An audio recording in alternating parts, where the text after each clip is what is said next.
Can you hear me? Are you there? I'm here. I'm back. I'm ready to continue. Good. Now that you've begun conditioning, let's return to 2070. After Coalescence collapsed. You were trapped in Singapore. With quarantine zones unlocked all over the world, we couldn't raise WA command. If we were going to escape, we had to improvise. We turned to the 54 Immortals. They were dangerous and unpredictable, but they were no enemy of ours. Hendricks trusted them? What choice did we have?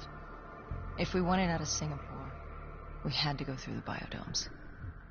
We had to go through the Immortals.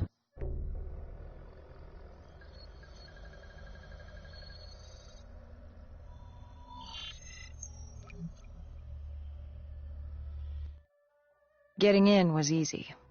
Getting out would be another matter entirely. At the time, the biodomes were the safest place to be. With the outbreak of 2060, the Immortals seized the marina and dug in. The biodomes were impenetrable. Dead-proof. Hendricks had a contact, Danny Lee. He was slimy as they come, but he could get us transport. Not only that, Taylor had beaten us out of the biodomes, and Danny claimed to know where he was heading. They had this information. Danny was convinced Gojulan had info on her central server. They were doing us a solid, really. But that didn't come cheap. They wanted food, water, weapons, reinforcements from the Winslow Accord. We agreed to their terms, with no idea if we could honor it. The Immortals were a people of their word, and quite efficient in punishing those who did not act the same. Danny was in a bad mood. The Immortals weren't exactly happy to see us. They knew our part in what had happened in Coalescence. Danny went so far as to accuse us of opening the containment zones ourselves. Hendricks persuaded him otherwise. But that didn't change how I felt. We were there. We had our chance to stop Diaz in the server room. You cannot blame yourself for what is out of your control. There were powers in play far greater than your own. Powers with far more control. You were a pawn in his game. You mean Deimos? Well, as it turns out, we weren't his only pawns in the room. How do you mean? You can get us a ride out? Sure, I'll give you that. But claiming to know where Taylor was? Know that saying, too good to be true? Something was wrong. There was something malevolent, malicious. I called Danny out. I wasn't too happy with that. But then again, we assumed he was just scared. The outbreak now occurring worldwide was unprecedented. We were all scared. Up till now, we'd become complacent. We got comfortable. The dead had stayed in their cage, and we kept pretending nothing had happened. Taylor and Diaz changed that. Pandemonium, riots, civil war, countries were already tearing themselves apart, in many cases before the dead even reached them. Danny wasn't scared. He was stalling. And it only took us another moment to find out why. The Go siblings. Danny set you up. No. This was different. It was their eyes. Hollow. Empty. Void of life. Like they could see right through me. They all had it. Just like Diaz. It was only later we found out all higher-ups in the Immortals were outfitted with D&I. Like us. If only we'd known the part our own technology would play. The thing about dead killers, though, there's always a plan B. We had a robot squad in place, ready if the situation took a turn. Gojulan bolted before our robots got her. She was headed for the server room in Cloud Mountain, the only place we could put in the call from transport. It became quickly apparent that uninvited guests had joined the party in the biodomes. The dead were flooding into this safe haven. It was about to become hell on Earth. We had to move. We had to get to Cloud Mountain.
I don't know how the undead got in. A forgotten open gate. A child's mistake. A poorly nailed board over a window. It didn't matter. It was spreading fast. We were already outnumbered 20 to 1. The remaining humans scrambling away.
heard that familiar screech. Parasites, mutated creatures born out of 6115 were flying towards us.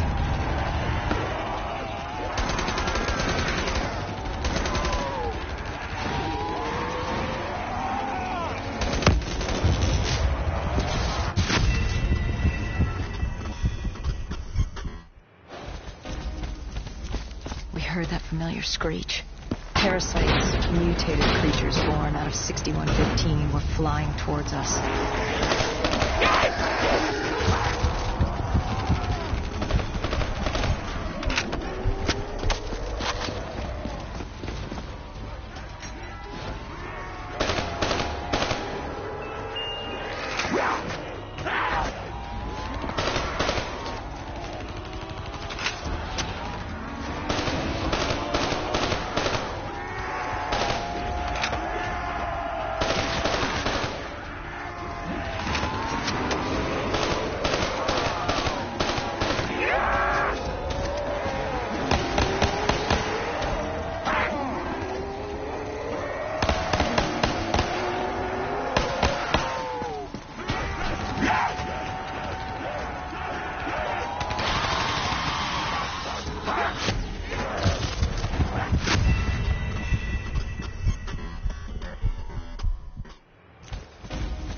We heard that familiar screech. Parasites, mutated creatures born out of 6115 were flying towards us.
With the shipping yard cleared, Cloud Mountain was just ahead. The server room at the top.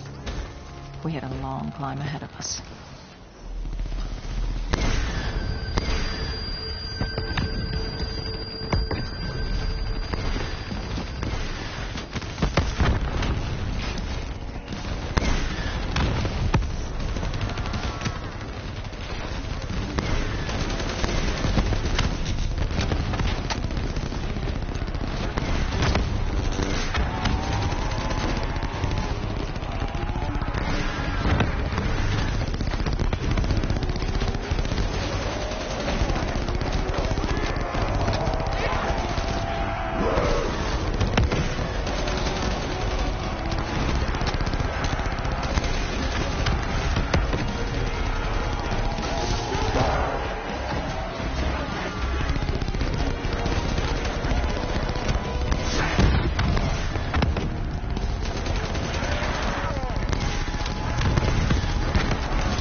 happened in the server room?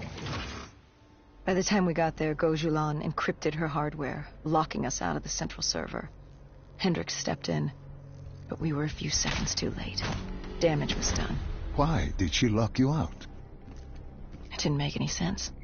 Sure, we weren't on the best of terms, but this wasn't her. Something else made her do it. Something was controlling her. The encryption used a biometric hand scan. Hendricks tried to unlock it. But the Go siblings were smart.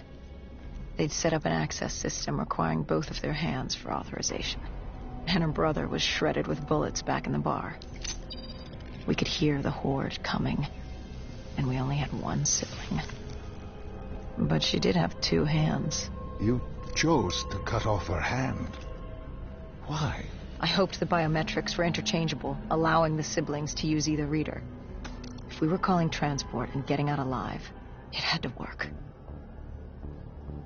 Lucky for us, it did. Hendricks interfaced with the system. He was able to raise WA command.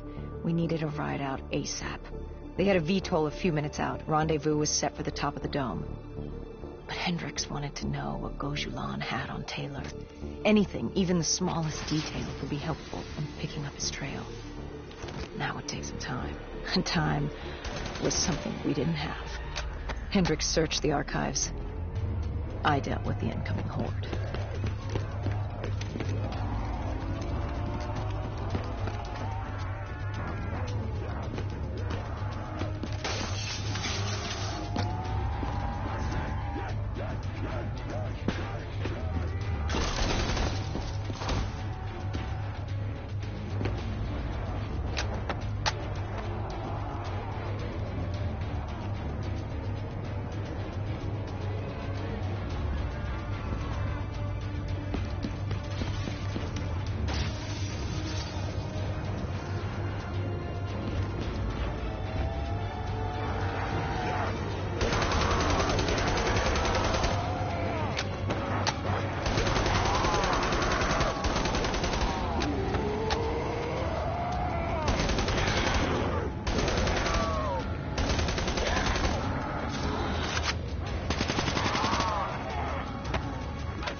Hendricks had pulled all the data he could. I hoped it was enough. Our pickup was in position. It's time to get the hell out of here. Our bird wasn't alone in the sky. Our VTOL had caught the attention of an old, automated race. We needed to find another way.